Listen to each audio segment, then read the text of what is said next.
रात के 2:30 बज रहे थे। बाहर बारिश की बूंदें खिड़कियों से टकरा रही थीं। कमरे में हल्का अंधेरा था।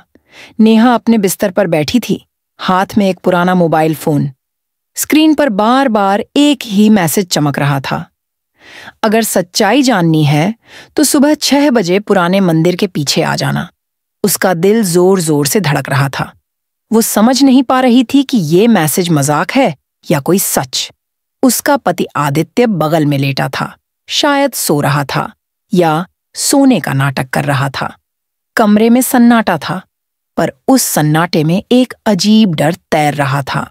नेहा के दिमाग में पिछले 3 साल की पूरी जिंदगी घूमने लगी। वो दिन जब सब कुछ बिल्कुल ठीक था। 3 साल पहले नेहा और आदित्य की शादी को मुश्किल से 6 महीने हुए थे। आदित्य एक बैंक में मैनेजर था, शांत, जिम्मेदार और समझदार आदमी। नेहा भोपाल के एक स्कूल में टीचर थी, हंसमुख, प्यारी और सबका दिल जीत लेने वाली। शादी के बाद आदित्य की छोटी बहन रीना उनके साथ रहने लगी।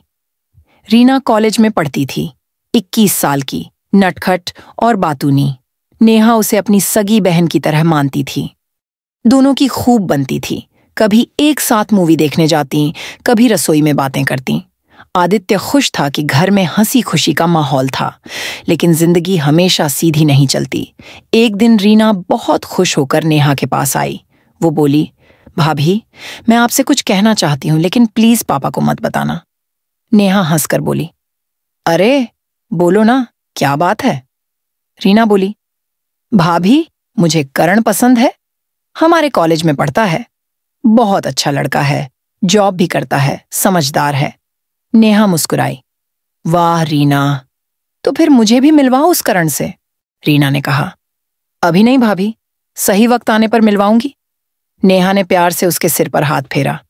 ठीक है, लेकिन ध्यान रखना बेटा, प्यार में भरोसा सबसे जरूरी होता है। उस दिन रीना की आंखों में जो चमक थी, वो सिर्फ प्यार नहीं थी, वो किसी ऐसे एहसास की चमक थी जो जिंदगी बदल देता है। दिन बीतते गए। रीना अक्सर देर रात फोन पर बात करने लगी, कभी बालकनी में, कभी छत पर, कभी दरवाजा बंद कर लेती थी। नेहा ने कई बार गौर किया, लेकिन कुछ कहती नहीं थी। एक रात उसने हिम्मत की और पूछ ही लिया, रीना, इतनी रात तक किससे बात करती हो? रीना बोली, भाभी, करण से। वो कुछ परेशान है, इसलिए बातें लंबी हो जाती हैं।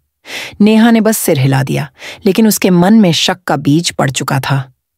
कुछ दिन बाद जब आदित्य ऑफिस गया हुआ था, नेहा सफाई कर रही थी, तभी उसने रीना के कमरे में एक फोटो देखी। करण की फोटो थी।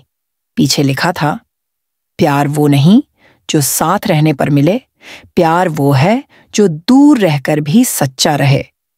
नेहा को वो चेहरा जाना पहचाना लगा, पर उसे याद नहीं आ रहा था कि कहाँ देखा है। कुछ दिन बाद नेहा अपनी सहेली शालिनी के घर गई। वहां दीवार पर टंगी एक तस्वीर देखकर वो ठिठक गई। शालिनी ने कहा, ये करण है, मेरे कजिन का दोस्त, बहुत चालाक लड़का है। पिछले साल इसने एक लड़की से पैसे लेकर शादी का झांसा दिया था। नेहा का दिल धक से रह गया। वो वही करण था, रीना का करण। उसने उसी शाम आदित्य को सब बताया, लेकिन आदित्य बोला, नेहा, तुम हर बात में शक करती हो। करण ठीक लड़का है, रीना को खुश रखता है, मुझे उस पर भरोसा है। नेहा चुप रही, लेकिन उसे लगा कुछ गड़बड़ है। 3 महीने बीत गए। रीना अब वैसी नहीं रही, ना पहले जैसी मुस्कान, ना बातों में मिठास। वो अक्सर गुमसुम रहती। एक दिन नेहा ने पूछा, रीना, क्या हुआ? सब ठीक है ना? रीना बोली, भाभी, कभी कभी लोग वो नहीं होते जो दिखते हैं। उस रात नेहा की नींद नहीं लगी। रात के 12 बजे उसने सुना, रीना फोन पर रो रही थी। वो कह रही थी, तुमने वादा किया था करण, अब मैं अकेली क्या करूं? तुम तो मुझसे शादी करने से भी इनकार कर रहे हो। नेहा सन्न रह गई। सुबह होते ही उसने तय किया कि अब सच्चाई जानकर रहेगी। कुछ दिनों बाद करण उनके घर आया। पहली बार नेहा ने उसे सामने देखा। वो मुस्कुराता हुआ अंदर आया। साधारण चेहरा, लेकिन उसकी आंखों में एक अजीब चमक थी। नेहा ने चाय दी। करण ने मुस्कुराकर कहा, आप बहुत बदल गई हैं नेहा जी। नेहा चौंक गई। क्या मतलब? करण बोला, कुछ नहीं, बस यूं ही। उसकी नजरों में कुछ ऐसा था जैसे वो नेहा को पहले से जानता हो। दिन बीतते गए। करण घर आने जाने लगा। आदित्य को कोई आपत्ति नहीं थी, लेकिन नेहा का शक अब बढ़ने लगा था। वो सोचती थी, कहीं करण मेरे अतीत से तो नहीं जुड़ा, पर उसे कुछ याद नहीं आता था।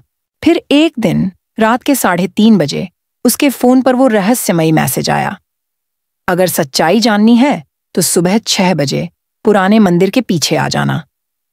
सुबह नेहा वहां पहुंची। वहां करण खड़ा था, हाथ में कुछ फाइलें और एक लिफाफा था। करण बोला, नेहा, तुम जानती नहीं आदित्य ने तुम्हारे साथ क्या किया। नेहा बोली, क्या मतलब?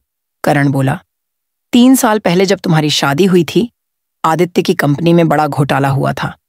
उसने बचने के लिए तुम्हारे नाम पर बैंक अकाउंट खुलवाया और सारा पैसा उसी में डाला।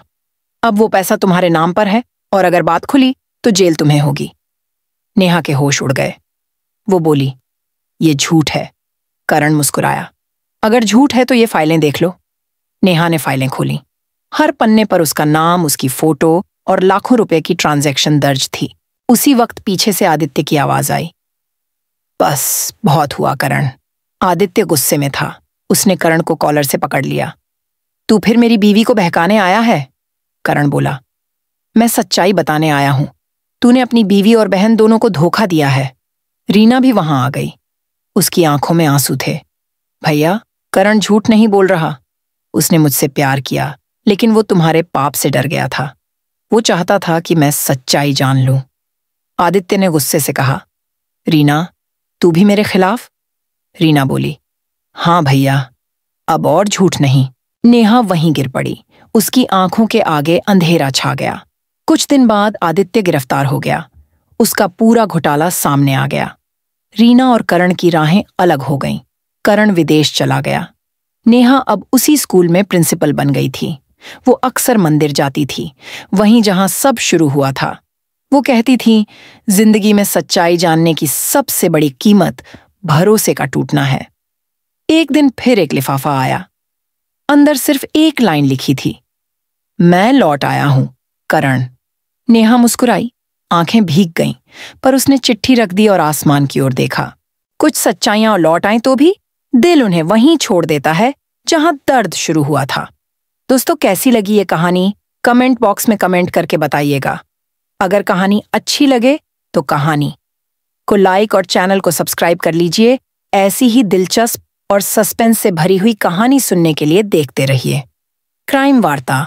तब तक के लिए जय हिंद, जय भारत।